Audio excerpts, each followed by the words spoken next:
É com alegria e satisfação que cumprimentamos os nossos amigos e irmãos do portal Escola Dominical, com a gloriosa paz de nosso Senhor e Salvador Jesus Cristo.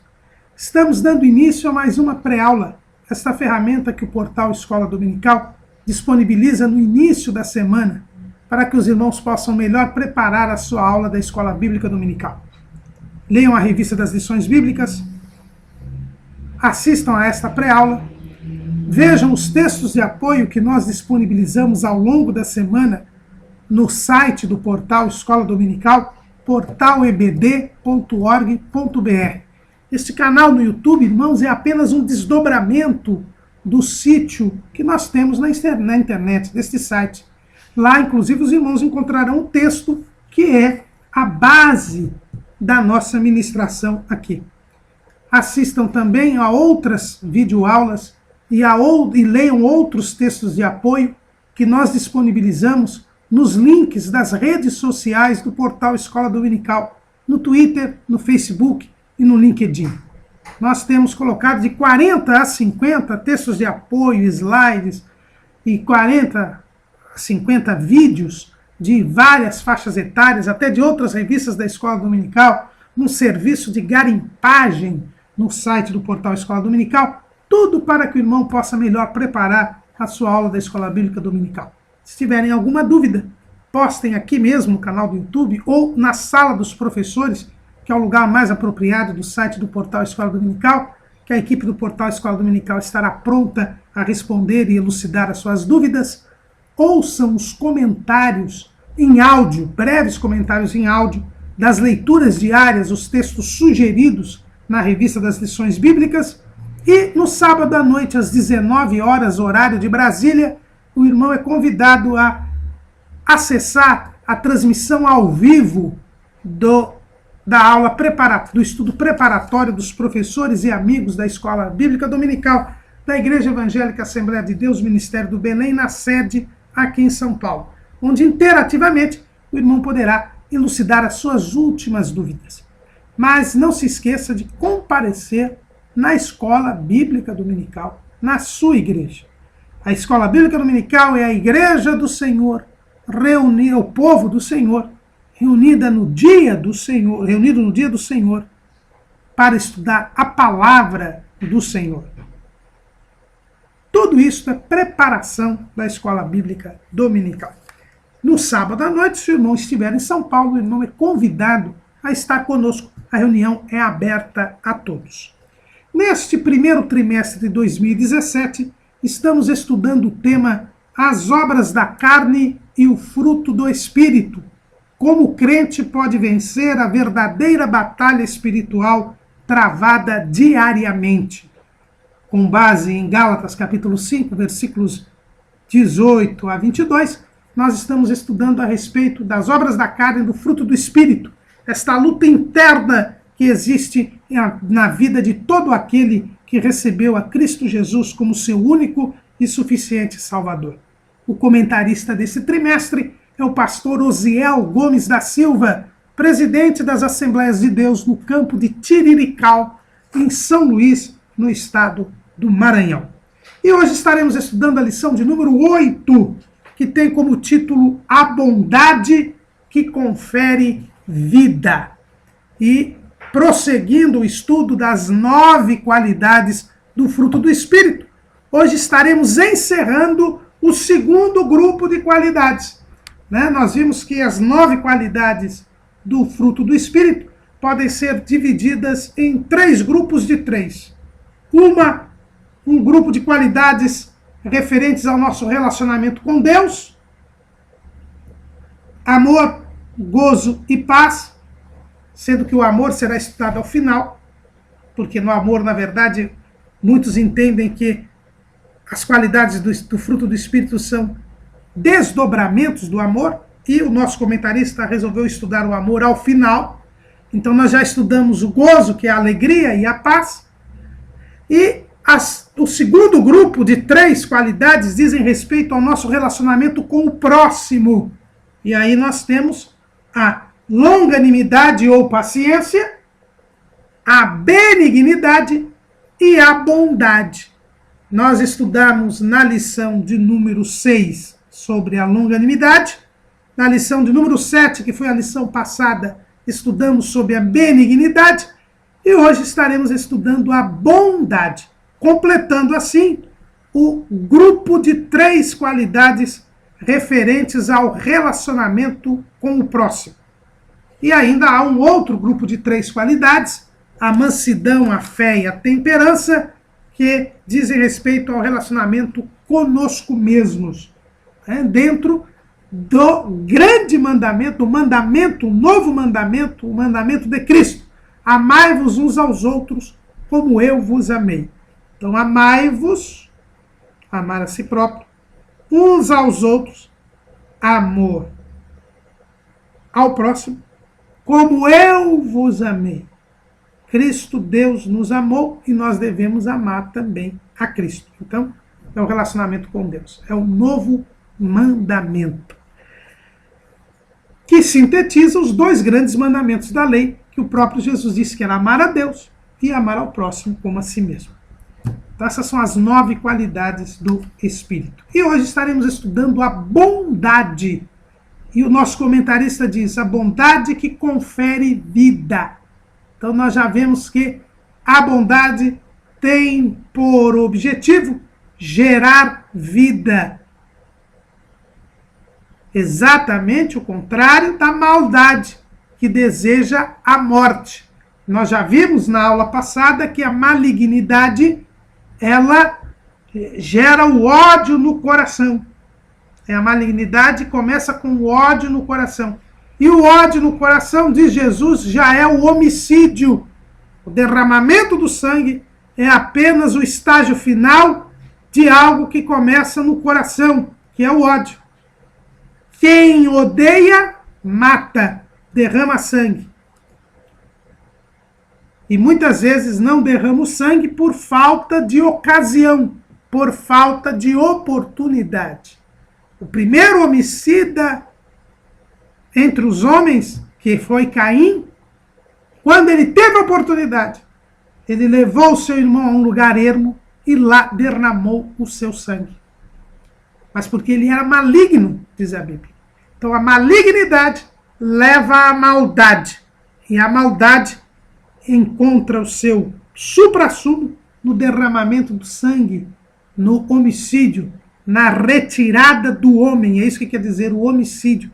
É a retirada do homem da convivência dos outros. A sua retirada da sociedade. Então essa é a consequência da maldade.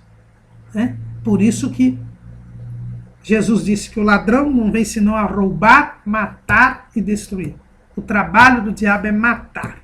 Então toda vez que a gente encontra algum discurso em defesa de matar, em defesa da morte, nós estamos diante de um discurso inspirado pelo primeiro dos homicidas, que é o diabo.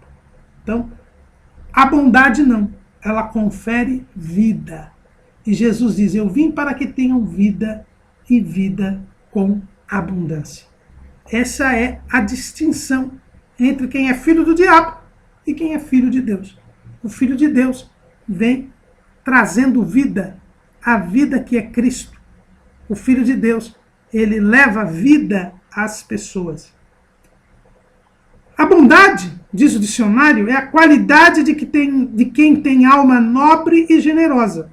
É sensível aos males do próximo e naturalmente inclinado a fazer o bem. Então, ser bom é fazer o bem ao semelhante. E o Filho de Deus, ele faz o bem a todos.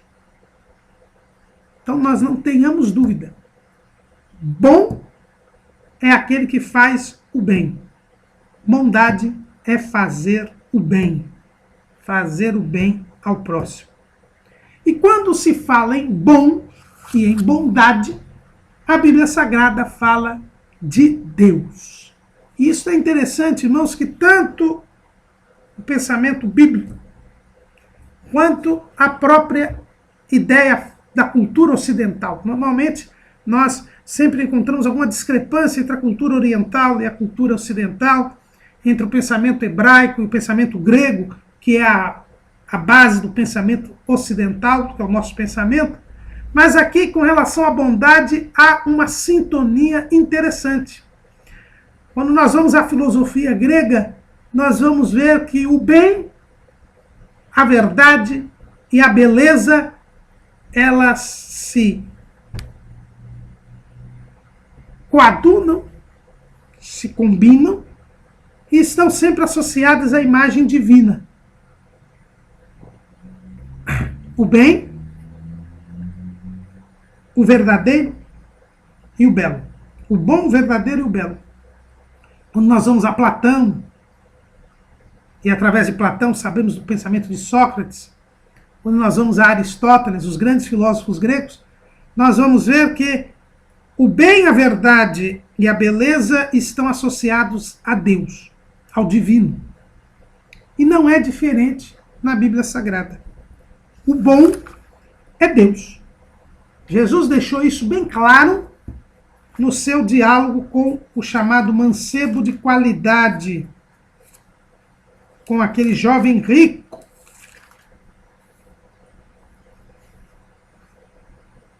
Lá em Marcos, vamos pegar a passagem em Marcos, que ela está tanto em Mateus como em Marcos, e vamos ler lá.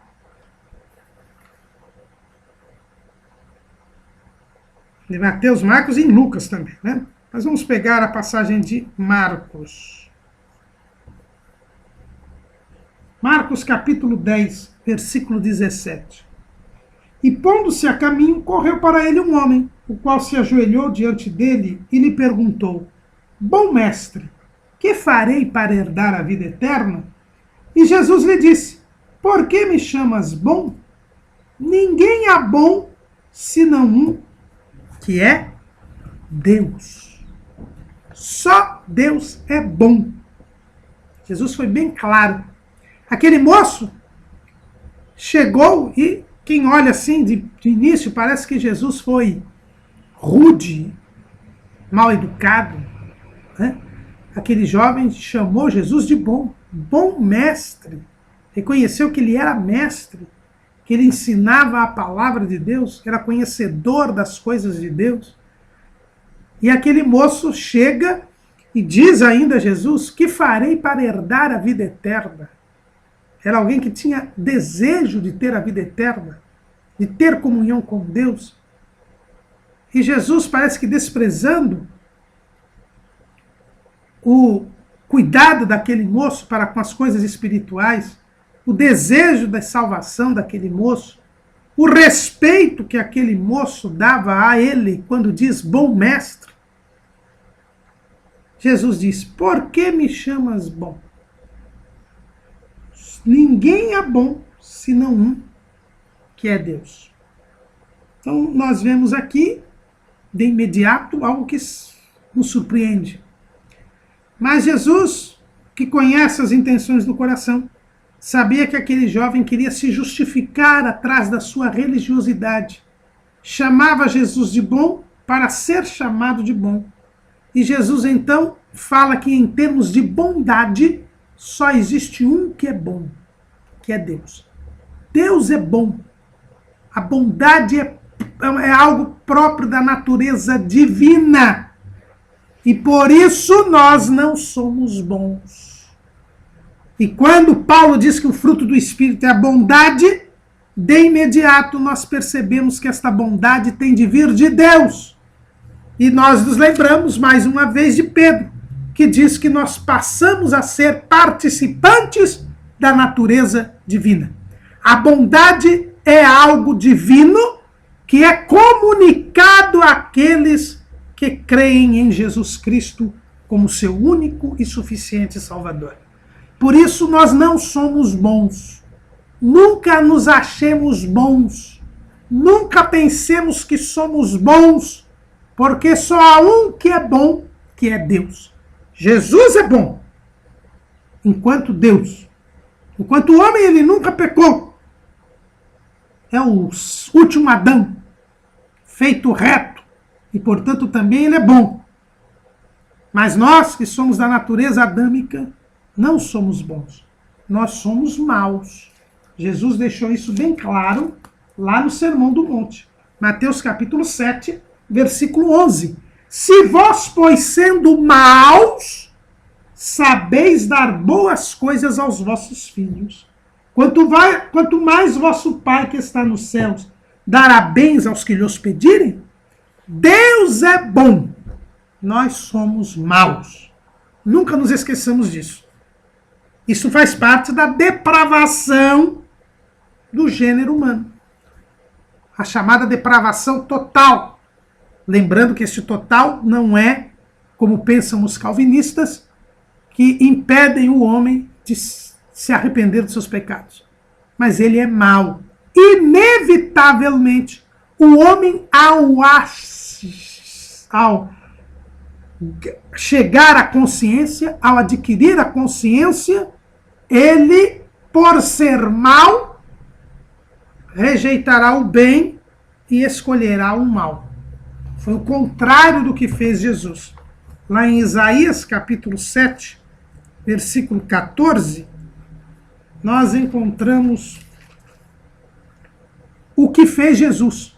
Por ser criado por obra e graça do Espírito Santo, por ser o último Adão, o segundo Adão, ele tinha uma natureza diversa da nossa. Por isso que ele é semelhante aos homens, não é igual aos homens. Mas nós somos concebidos em pecado, então nós somos maus. Olha o que diz, olha o que fez Jesus quando adquiriu a consciência. Isaías 7,14. Portanto, mesmo o Senhor vos dará um sinal. Eis que uma virgem conceberá e dará à luz um filho, e será o seu nome Emanuel.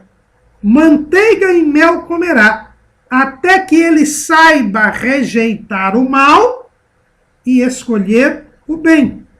Na verdade, antes que este menino saiba rejeitar o mal e escolher o bem, a terra de que te enfadas será desamparada dos seus 2 reis.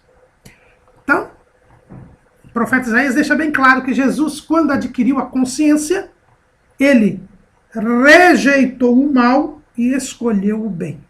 Porque ele tinha a natureza perfeita, reta, gerado que foi por obra e graça do Espírito Santo. Mas nós, que somos concebidos em pecado, formados em iniquidade, feitos à imagem e semelhança do Adão decaído, Gênesis 5 e 3, Salmo 51 e 5, nós então, ao adquirir, chegarmos à consciência, inevitavelmente, por sermos maus, escolhemos o mal e rejeitamos o bem. Mas quando nós nascemos de novo, por crermos em Cristo Jesus, aí na nova criatura que está em comunhão com Deus, recebe a bondade de Deus. Recebe a bondade de Deus. E por receber a bondade de Deus, participando da natureza divina, esta nova criatura é boa. Mas só há um que é bom, que é Deus. E nós somos bons por comunicação da natureza divina à nova criatura.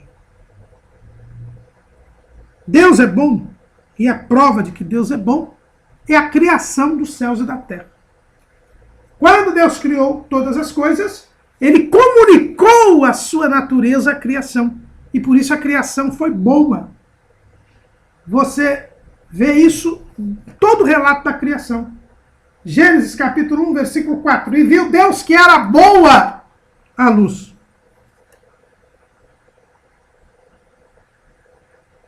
No versículo 10. E viu Deus que era bom. Quando ele separou a terra das águas. No versículo 12. E viu Deus que era bom. Quando ele criou os vegetais. No versículo 18. E viu Deus que era bom. Quando ele criou os luminares. Diz o versículo 21. E viu Deus que era bom. Quando ele criou os animais terrestres e aquáticos.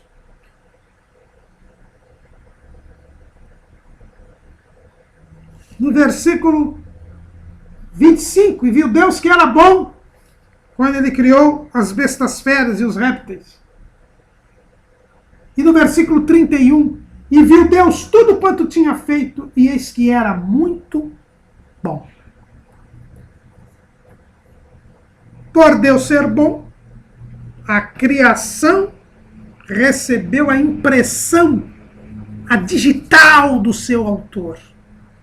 E a criação era muito boa, porque Deus era bom.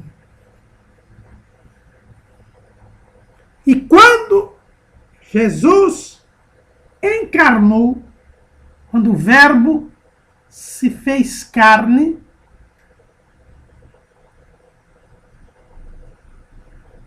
nós também verificamos a bondade de Deus.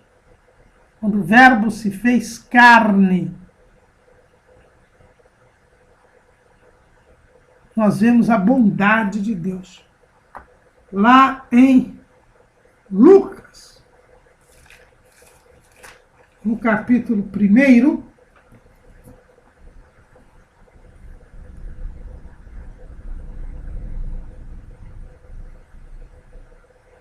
diz assim: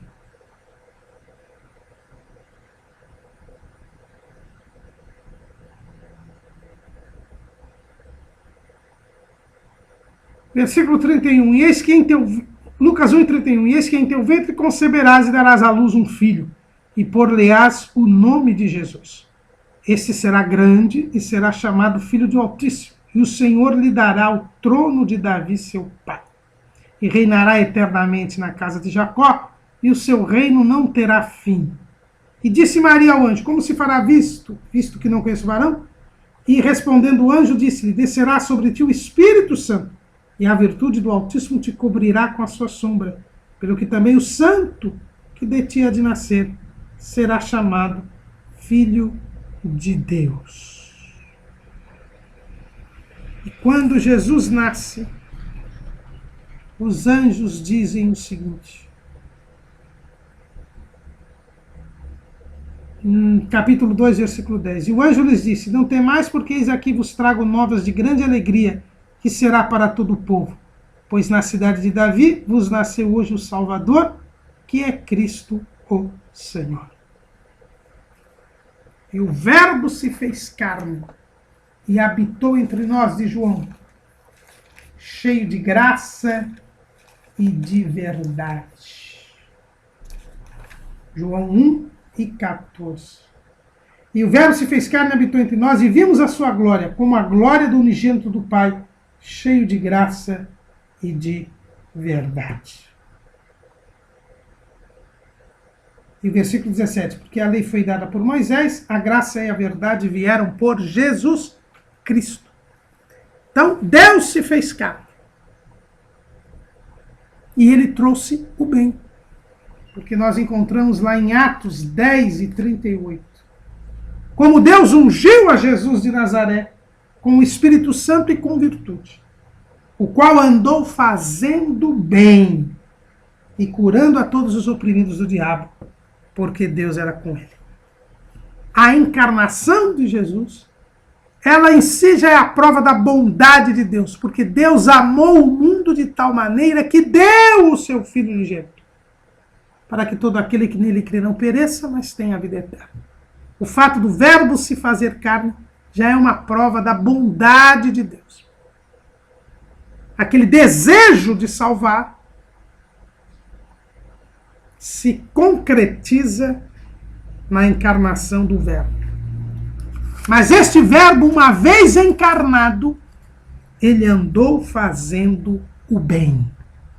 Então, a bondade de Deus. Na aula passada, nós falamos que a benignidade nos leva à bondade. A benignidade é o desejo de fazer bem. Mas não basta eu ter o desejo. Eu preciso cumprir esse desejo. Tornar este desejo uma realidade. E foi o que Deus fez. O desejo de salvar o homem se concretizou quando Deus se fez homem e habitou entre nós e andou fazendo o bem. Então a bondade de Deus está provada na criação e na encarnação de Deus. Quais são as características da bondade de Deus?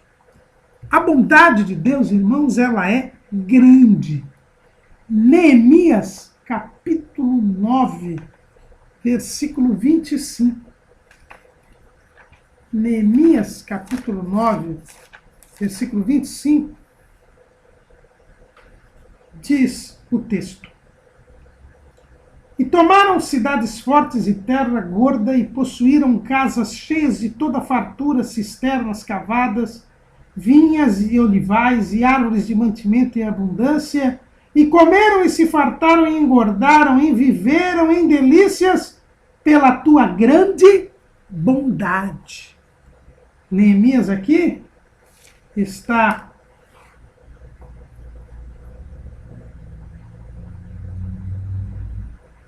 registrando aqui uma oração feita pelos levitas, e eles reconhecem que Deus deu fartura ao povo de Israel na terra que mana leite e mel, a terra de Canaã, porque a bondade de Deus era grande, por causa da tua grande bondade. Deus faz o bem e não faz por conta-gotas. A bondade de Deus é grande. O profeta Isaías, lá em Isaías 63:7, diz assim: As benignidades do Senhor mencionarei e os muitos louvores do Senhor, consoante tudo que o Senhor nos concedeu, e a grande bondade para com a casa de Israel, que usou com eles segundo as suas misericórdias e segundo a multidão das suas benignidades. Deus mostrou a Israel sempre a sua grande bondade. Quando nós lemos as Escrituras Sagradas, nós vemos a grande bondade que Deus tem para com Israel. Em Zacarias 9:17, porque quão grande é a sua bondade, e quão grande é a sua formosura. O trigo fará florescer os mancebos, e o mosto as donzelas.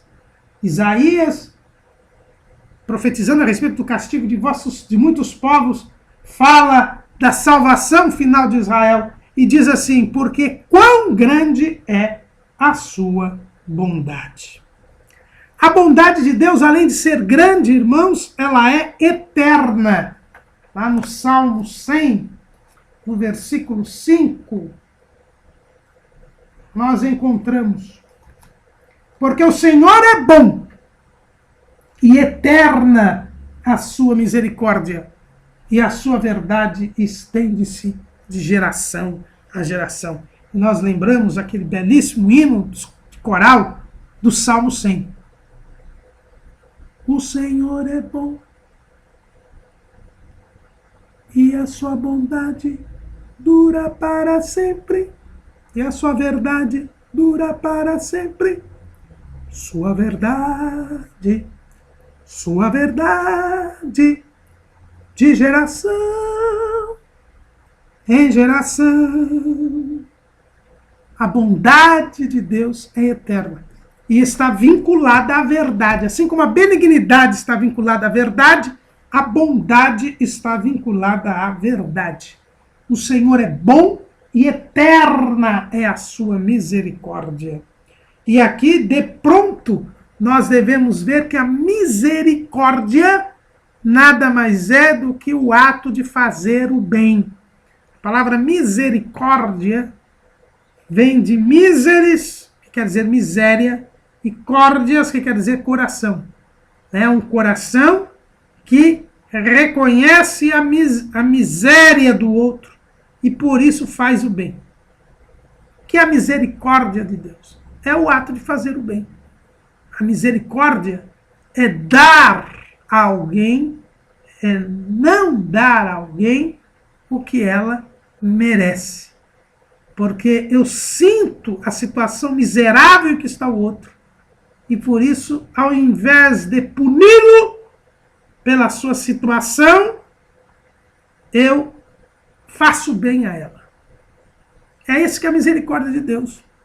Deus tem misericórdia para conosco. E ao invés de nos punir pelo pecado que nós cometemos, ao invés de derramar sobre nós a sua ira, ao tomar consciência da nossa situação miserável, Deus se compadece de nós, vem ao mundo, toma o nosso lugar, toma sobre si o castigo que nós merecíamos e nos dá o perdão.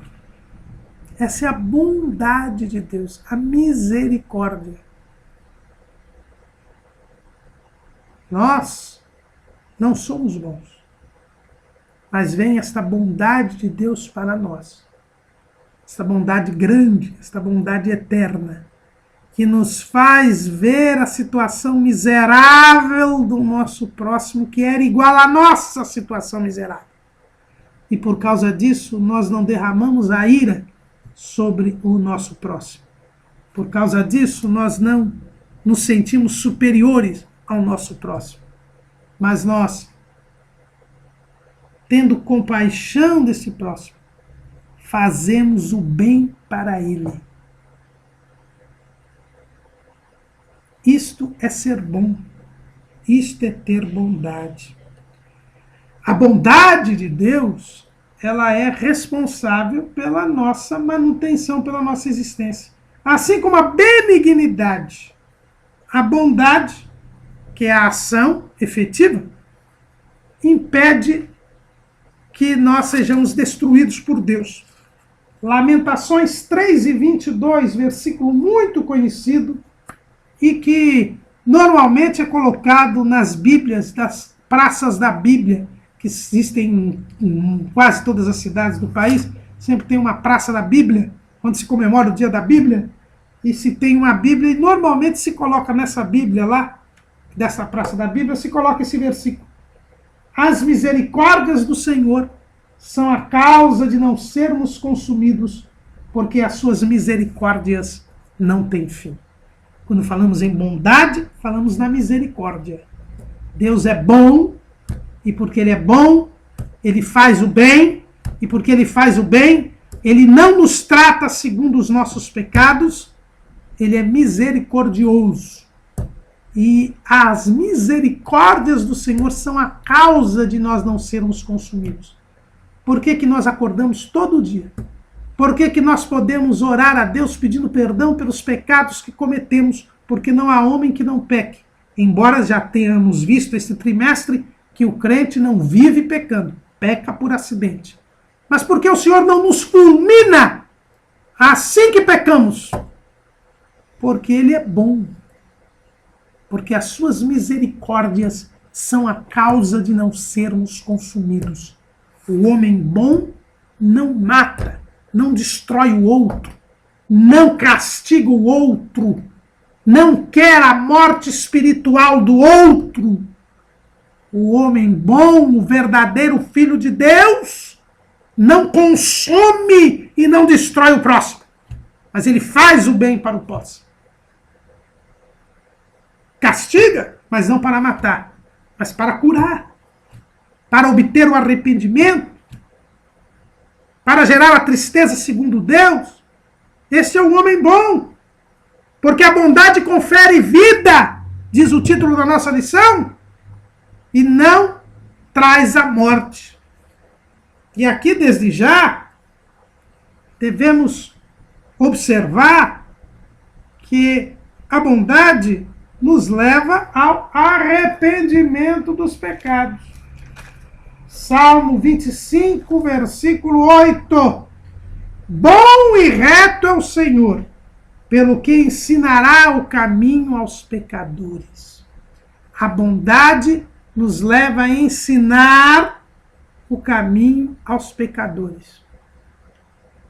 Se nós produzimos a qualidade do fruto do Espírito chamada bondade, nós ensinamos o caminho aos pecadores e não matamos os pecadores. O escritor aos Hebreus, lá no capítulo 12, ele diz assim, versículo 12: Portanto, tornai a levantar as mãos cansadas e os joelhos desconjuntados, e fazei veredas direitas para os vossos pés, para que o que manqueja se não desvie inteiramente, antes seja sarado. Quem é bom, ensina o caminho aos pecadores. E não mata o pecador. Diz aqui Paulo, eu acho que é Paulo que escreveu Hebreus, mas o escritor aos Hebreus, ele diz assim, ó, fazei direitas para os vossos caminhos, para os vossos pés, para que o que manqueja, se não desvie inteiramente, antes seja sarado. Então, qual a nossa atitude diante daquele que está falhando na fé, que está se desviando dos caminhos do Senhor, que causou escândalo na igreja? Qual é a nossa atitude? Não é, ao perceber que ele caiu, que ele tropeçou, não é pisar em cima e acabar de matar, nem chutá-lo para o caminho da perdição. Ele está se desviando do caminho da salvação. Está entrando no caminho da perdição. Se você é bom, você deve fazer o que o Senhor faz. E o salmista diz, bom e reto é o Senhor, pelo que ensinará o caminho aos pecadores. A bondade nos leva a ensinar o caminho aos pecadores, a levar as pessoas ao arrependimento. E não matar, como se faz vez ou outra, dentro de uma santarronice, do sentimento de superioridade, se é intolerante com aquele que falhou, com aquele que pecou. E em vez de auxiliar o manquejante, o derruba de vez, o empurra. E como eu faço isso? Fazendo vereda direita para o meu caminho. Eu tenho que dar testemunho, eu tenho que buscar mais a Deus, eu tenho que ser exemplo, através da minha vida, fazendo bem, tendo misericórdia. E assim eu ganharei aquele irmão. O que disse Jesus? Quando alguém pecar, vá com o teu irmão e ganhará o teu irmão. Se ele não aceitar, vai com mais 2 ou 3. Se ele não aceitar, leva o caso à igreja. E se ele não aceitar, aí ele deverá ser tratado como gentil e publicano. E como é que o gentil e publicano era tratado por Jesus? Com amor. Porque não precisam de médicos sãos, mas sim os doentes. Eu tenho que ir buscá-lo, retirá-lo da comunhão, porque ele se recusou a estar em comunhão, mas ir ao encontro dele. Paulo manda que Tito fizesse isso. Capítulo 1, versículo 9. Retendo firme a fiel palavra, que é conforme a doutrina, para que seja poderoso tanto para admoestar com a sã doutrina, como para convencer os contradizentes. Porque há muitos desordenados, faladores, vãos e enganadores, principalmente os da circuncisão. Então vejam bem que devemos convencer os contradizentes. Mesmo após ele ser extirpado da comunhão dos santos, porque está teimosamente praticando o pecado, causando escândalo, nós devemos ir atrás dele, mostrar misericórdia, porque Jesus andou fazendo bem e curando a todos os oprimidos do diabo. Eu tenho que ir ao encontro deles para curá-los, porque são oprimidos pelo diabo. E é por isso que Jesus ia ao encontro dos pecadores e dos publicanos. Porque Jesus disse, olha, os sãos não precisam de médico, mas sim os doentes. Não agir como os fariseus que se separavam dos chamados, segundo sua ótica, os chamados pecadores. Lá em Marcos, no capítulo 2, né, vamos pegar a passagem de Marcos, diz assim,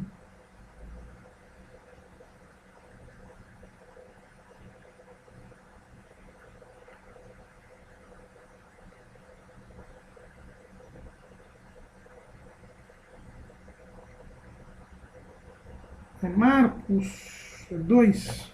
Eu acho que eu me confundi aqui.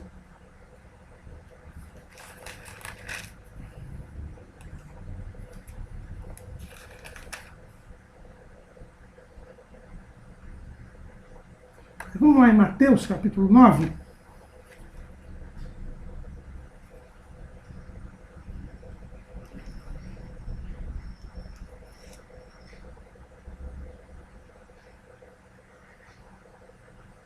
Versículo 9. E Jesus, passando adiante, ele dali viu assentado na alfândega um homem chamado Mateus e disse-lhe, segue-me. E ele, levantando-se, o seguiu.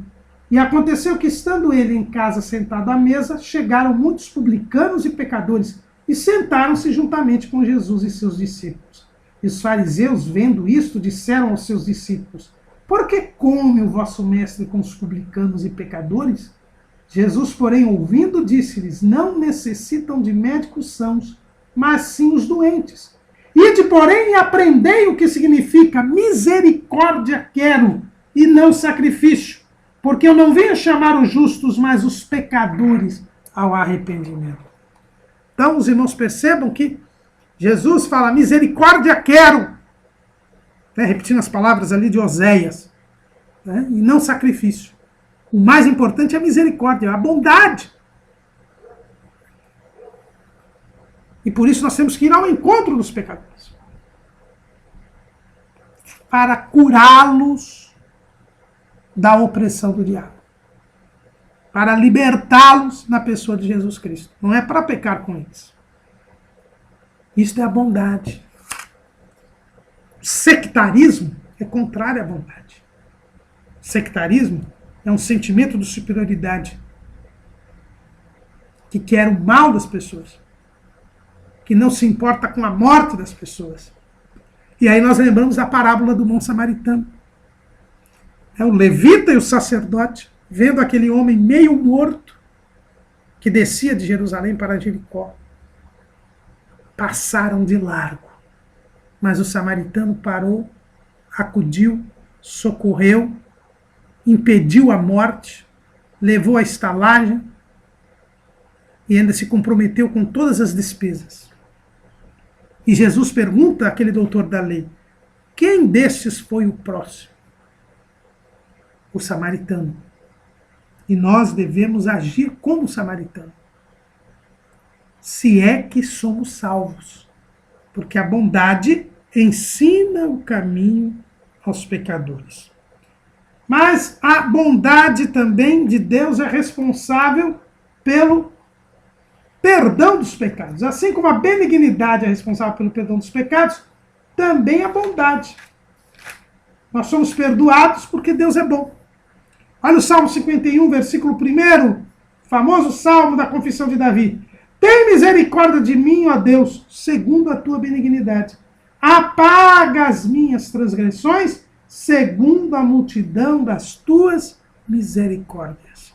É porque Deus é bom que ele perdoa os nossos pecados, segundo a multidão das suas misericórdias. Tem piedade de mim, tem misericórdia de mim. Essa expressão de Bartimeu, Jesus, filho de Davi, tem misericórdia de mim. Essa expressão que nós devemos sempre clamar a Deus, lembrando que se Deus foi bondoso para conosco e nos perdoou, nós devemos também ser bondosos para com o próximo e perdoá-los. Até porque se nós não perdoarmos o nosso próximo, não seremos perdoados por Deus. O único obstáculo ao perdão divino é nós não perdoarmos o próximo. Jesus ensinou isso na parábola do credor impenitente e nos ensinou isso ao ensinar a oração do Pai Nosso. Perdoa as nossas dívidas assim como nós perdoamos a quem nos deve. O perdão é uma demonstração de que somos bons. Se temos a qualidade do fruto do Espírito, que é a bondade, nós perdoamos o nosso próximo. O Salmo 34, versículo 8, também diz o seguinte, esse salmo que é um salmo também de Davi. Provai e vede que o Senhor é bom, bem-aventurado o homem que nele confia. A bondade de Deus nos permite desfrutar das bênçãos de Deus. Provai e vede que o Senhor é bom. Bem-aventurado o homem que nele confia. Agora, eu só desfruto da bondade de Deus se eu confiar em Deus. Aí que vem a diferença quando a gente fala da bondade de Deus e as pessoas acham que Deus vai levar todos para o céu porque Deus é bom. Mas se Deus é bom, ele não vai mandar ninguém para o inferno. E Deus realmente não vai mandar ninguém para o inferno. Nós vamos para o inferno com nossos próprios pés, porque nós queremos ir para o inferno. Deus não quer. Mas Deus é bom, mas Deus é justiça. Provai e vede que o Senhor é bom. Mas para eu provar que o Senhor é bom, para eu desfrutar da bondade de Deus, eu preciso crer em Jesus. Confiar em Jesus. Crer que Jesus é o Salvador. Pedir perdão dos meus pecados. Aí, Deus perdoará os meus pecados. Terá misericórdia de mim. E por isso eu desfrutarei do bem. Desfrutarei da bondade de Deus. Mas se eu recusar a oferta de Deus, a graça de Deus, eu não terei nem a graça, nem a misericórdia de Deus. Porque eu não confiarei nele. E ficarei como Caim. Caim rejeitou a oferta de Deus. Deus, assim que Caim descaiu seu semblante, Deus disse, se bem fizeres, não haverá aceitação para ti, mas se não fizeres bem, o pecado jaz à porta, e sobre ele será o seu desejo. E o seu desejo será para ti, e sobre ele dominarás. Caim saiu da presença de Deus. Caim não creu em Deus. Não creu na palavra de Deus. E por isso se tornou um homem maligno. E por isso não praticou o bem. E por isso praticou o mal. Derramou sangue inocente. Saiu da presença de Deus, mesmo depois de Deus lhe ter dado uma nova oportunidade de arrependimento após a prática do homicídio. Mas ele não quis. Não recebeu o perdão de Deus. Não recebeu o bem de Deus. Porque Deus não é bom? Não, Deus é bom. Mas para que nós desfrutemos da bondade de Deus, é preciso que creiamos nele. O crente tem esta bondade, que lhe é comunicada pelo Espírito Santo. E por isso a bondade do crente ela tem que ser grande, duradoura, fazer com que jamais o próximo seja destruído, eliminado, faz com que ele queira ensinar o caminho aos pecadores, queira a cura espiritual daqueles que fracassarem na fé, e faz com que ele pratique boas obras. Não há como um crente ser crente sem praticar as boas obras. As obras não salvam, mas o salvo pratica boas obras. A verdadeira fé, ela possui boas obras. Tiago, capítulo 2, versículo 14. Meus irmãos, que aproveita se alguém disser que tem fé e não tiver as obras? Porventura a fé pode salvá-lo? E se o irmão ou a irmã estiverem nus e tiverem falta de mantimento cotidiano, e algum de vós lhes disser, ide em paz, aquentai-vos e fartai-vos, e não lhe derdes as coisas necessárias para o corpo, que proveito virá daí? Assim também a fé, se não tiver as obras, é morta em si mesmo. Versículo 26. Porque assim como o corpo sem o espírito está morto, assim também a fé sem obras é morta.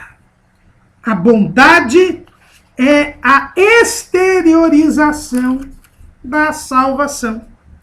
Quando eu faço bem, eu demonstro o que há no meu interior.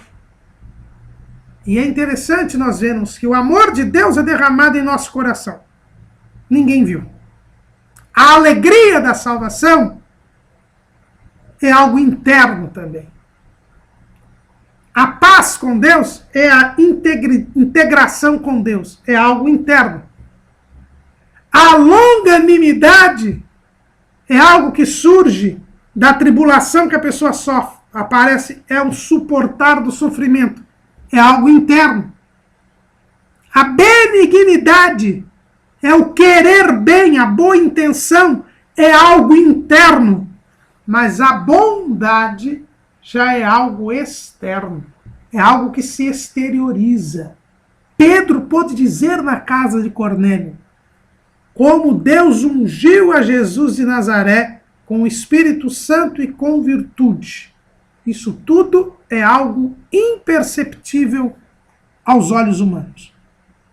O qual andou fazendo bem e curando a todos os oprimidos do diabo. Isso já é visto pelas pessoas. Isso as pessoas viam Jesus fazendo bem, dando vista aos cegos, multiplicando o pão aos famintos, curando os doentes, consolando os aflitos, transformando vidas, expulsando demônios. Isso todas as pessoas viram. A bondade nossa é vista por todas as pessoas. É por isso que a fé sem obras é morta. Se alguém se diz filho de Deus, se diz crente, não faz o bem a ninguém, não demonstra nada disso, é porque salva ela não é. Não são as boas obras que salvam, mas o salvo pratica boas obras. Porque nós podemos fazer coisas boas sendo maus. Jesus disse, vós sendo maus, sabeis dar boas dádivas aos vossos filhos. Há muitas pessoas que fazem coisas boas. E para a vergonha dos crentes, pessoas que não são crentes, que não são salvas na pessoa de Jesus, e que fazem muito mais bem do que as pessoas que são salvas. Mas o fazer bem não quer dizer que a pessoa é salva. Não quer dizer que a pessoa é filha de Deus. Porque os maus também podem fazer coisas boas. As obras sociais no Brasil são quase todas elas praticadas por dois segmentos religiosos: os romanistas e os espíritas, que são pessoas que não são salvas. Se seguem estas doutrinas, na forma como elas são ensinadas, elas negam o sacrifício de Cristo na cruz do Calvário. E, portanto, não são salvas. Mas fazem coisas boas e dignas de nota e de vergonha para nós. Porque até eu coloquei aqui, no nosso esboço, que a ação social da igreja é o termômetro desse fruto do Espírito chamado bondade. E a nossa ação social nas Assembleias de Deus é vergonhosa. Pelo porte que tem a nossa igreja, a maior denominação evangélica do Brasil, é uma vergonha a nossa ação social. E isso é preocupante, porque Jesus andou fazendo bem e curando a todos os oprimidos do diabo. Porque o fruto do Espírito é bondade. E bondade é fazer o bem. E se nós não estamos fazendo o bem, nós estamos pecando. Pecando. Porque a Bíblia diz que aquele que pode fazer o bem e não faz, peca. Aquele que pode fazer o bem e não faz, peca. E nós podemos fazer o bem. Ninguém está exigindo aqui que se faça algo além das nossas forças. Mas se nós não fizermos o bem, nós estaremos pecando. É o que a Bíblia nos fala. E quando nós deixamos de pecar, deixamos de fazer o bem para pecar, e podendo fazer o bem, nós estamos pecando.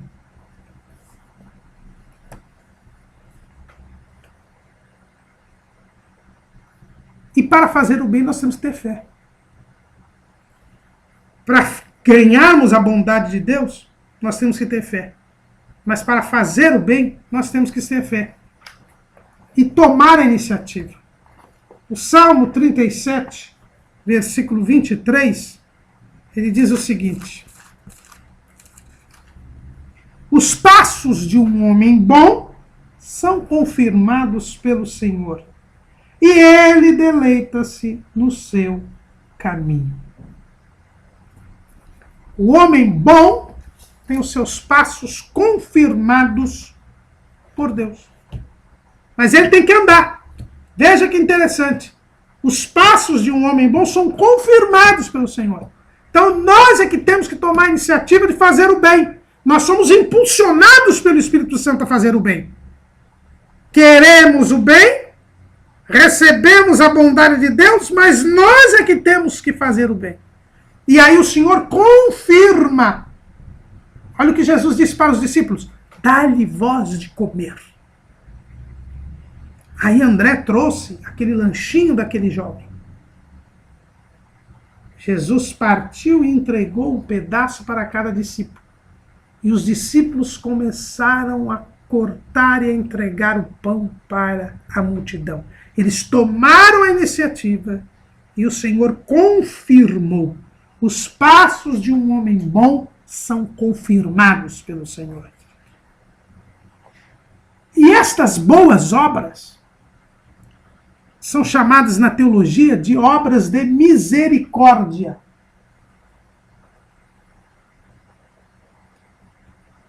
Essa expressão da Idade Média, né, dessas obras, são as obras de misericórdia. E nós citamos aí a definição de obras de misericórdia lá do Catecismo da Igreja Romana. Não se escandalizem, irmãos, né? O Catecismo da Igreja Romana traz uma definição do que são essas obras de misericórdia, já que isso foi desenvolvido na Idade Média. Né? E as obras de misericórdia, o que são elas? Diz o parágrafo 2447 do Catecismo da Igreja Romana.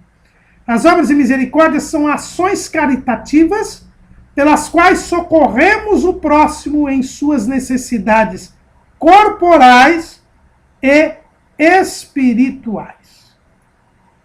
E quais são estas obras? São de duas espécies.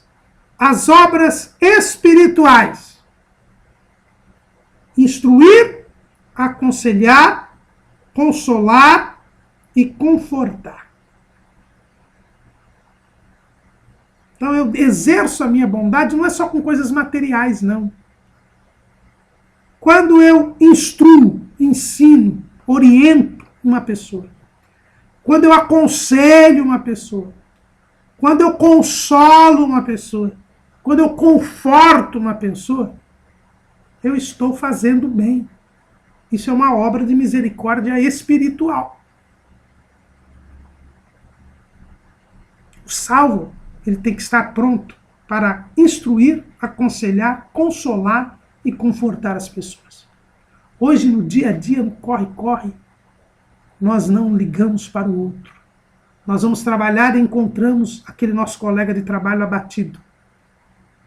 E não perguntamos por que ele está abatido. Não procuramos ajudá-lo. O nosso irmão na igreja, nem cumprimentamos com a paz do Senhor. Sentamos ao seu lado, nem lhe dirigimos um olhar. Só se aparece um daqueles pregadores: diga para o teu irmão. Aí você fala para o seu irmão numa hipocrisia imensa, porque nem está preocupado com ele. Não é isto a igreja. A Bíblia diz que na igreja todos eram unânimes. Um cuidava do outro. Atos, capítulo 2.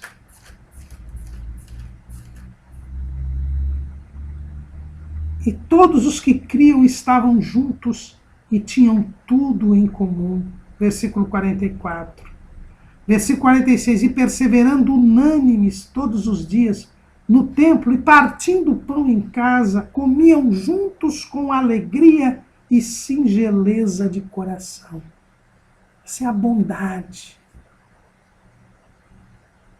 Instruir, aconselhar, consolar e confortar. Mas tem as obras de misericórdia corporais. Essas sim materiais. Dar de comer ao faminto, dar abrigo a quem não tem, vestir ao desnudo, visitar os enfermos e os presos, enterrar os mortos e dar esmolas. Estas obras têm que estar presentes na vida do Filho de Deus. Elas não salvam, mas elas têm que estar presentes. Jesus ensinou a dar esmolas. Quando a gente vê lá em Mateus capítulo 6, ele diz assim: quando, pois, deres esmola, não faças tocar trombeta diante de ti, como fazem os hipócritas nas sinagogas e nas ruas, para serem glorificados pelos homens. Em verdade vos digo que já receberam o seu galardão. Mas quando tu deres esmola, não saiba a tua mão de esquerda o que faz a tua direita, para que a tua esmola seja dada ocultamente, e teu pai que vem em segredo te recompensará publicamente. Então Jesus mandou dar esmola. Só não mandou tocar trombeta, mas mandou dar esmola. Jesus mandou-os fazer essas obras de misericórdia. Lá em Mateus capítulo 25, versículo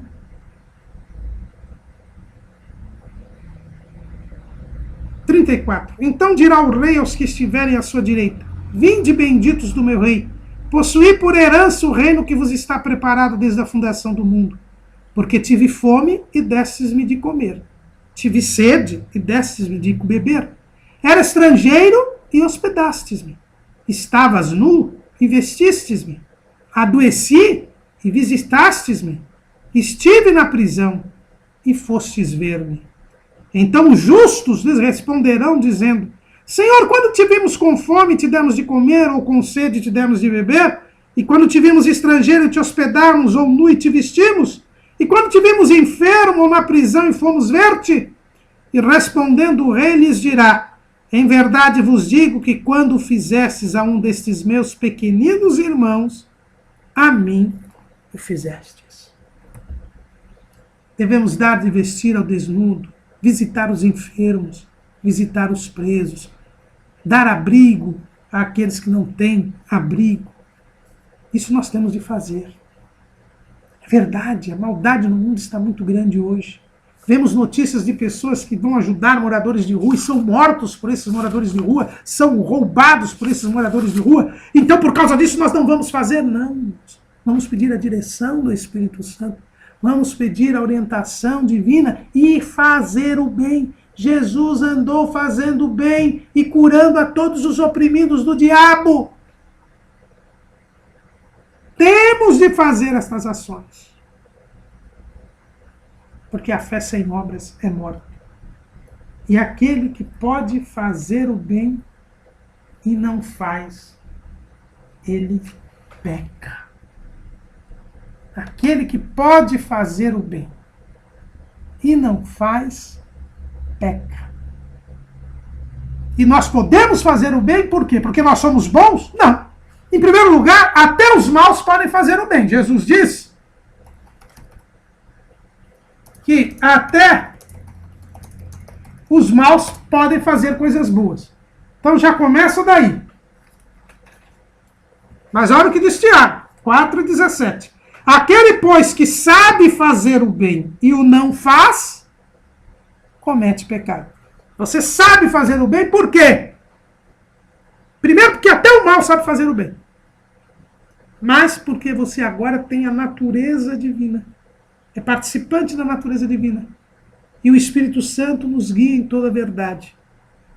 Nós recebemos a fé e a fé produz boas obras. É uma fé viva, uma fé verdadeira.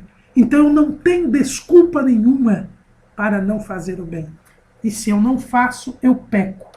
E a alma que pecar, essa morrerá. Eu vou lá para Ezequiel 18, irmãos. Isso é muito sério. Diz assim: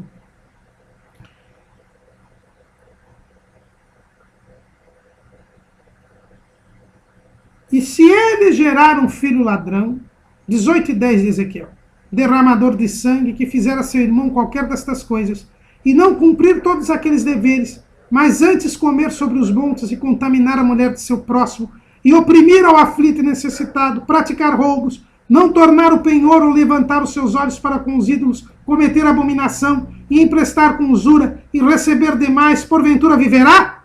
Não viverá. Todas essas abominações ele fez, certamente morrerá. O seu sangue será sobre ele. E eis que se ele gerar um filho que veja todos os pecados que seu pai fez, e vendo-os não cometer semelhantes coisas, não comer sobre os montes, e não levantar os seus olhos para os ídolos da casa de Israel, e não contaminar a mulher de seu próximo, e não oprimir a ninguém, e não retiver o penhor, e não roubar, der o seu pão ao faminto, e cobrir ao nu com vestido, desviar do aflito a sua mão, não receber usura em demasia, fizer os meus juízos e andar nos meus estatutos, o tal não morrerá pela maldade de seu pai, certamente viverá. Seu pai, porque fez opressão e roubou os bens do irmão, e fez o que não era bom no meio do seu povo, eis que ele morrerá pela sua maldade. Versículo 20. A alma que pecar, essa morrerá. O filho não levará a maldade do pai, nem o pai levará a maldade do filho. A justiça dos justos ficará sobre ele, e a impiedade do ímpio cairá sobre ele. Mas se o ímpio se converter de todos os seus pecados que cometeu, e guardar todos os meus estatutos, e fizer juízo e justiça, certamente viverá, não morrerá. Não estão vendo? Quem não dá de comer ao faminto, não dá de vestir ao desnudo, quem não consola, quem não instrui, quem não aconselha, quem não conforta, quem não visita o enfermo, quem não visita o preso, este faz o mal, peca. E se não se converter, perderá a salvação, sofrerá a condenação eterna. E tem um outro ponto. Este fruto que é a bondade corresponde a uma bem-aventurança. Nós já vimos que Jesus, no Sermão do Monte, lá no introito, no Sermão das Bem-aventuranças, fala das 9 qualidades do discípulo de Jesus, que são as 9 qualidades do fruto do Espírito. E ele diz: bem-aventurados os misericordiosos, porque eles alcançarão misericórdia. Mateus 5:7. Pois bem, quem faz o bem, recebe bem. Quem for misericordioso, quem fizer o bem, além de alcançar a salvação, ele é beneficiado ainda neste mundo. Bem-aventurados os misericordiosos, porque eles alcançarão misericórdia. E eu trouxe aqui o exemplo de Davi. Davi foi misericordioso com Mefibosete. Fez o bem a Mefibosete.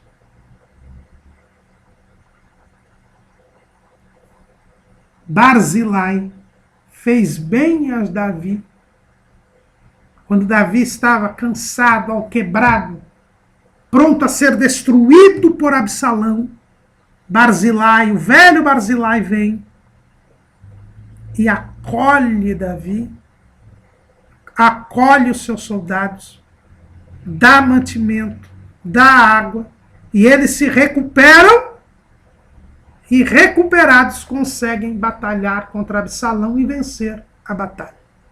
Davi precisou ser ajudado. Mas por que ele conseguiu ajuda? Porque ele tinha sido misericordioso. Quem pode fazer o bem e não faz, peca. E pode perder a salvação por causa disso. Mas quem faz o bem, além de ser salvo, também é beneficiado quando precisar, ainda nesta vida. Por que me chamas bom? Só há um que é bom, que é Deus, disse Jesus. Mas quem entra em comunhão com este Deus que é bom, torna-se bom. Será que somos bons?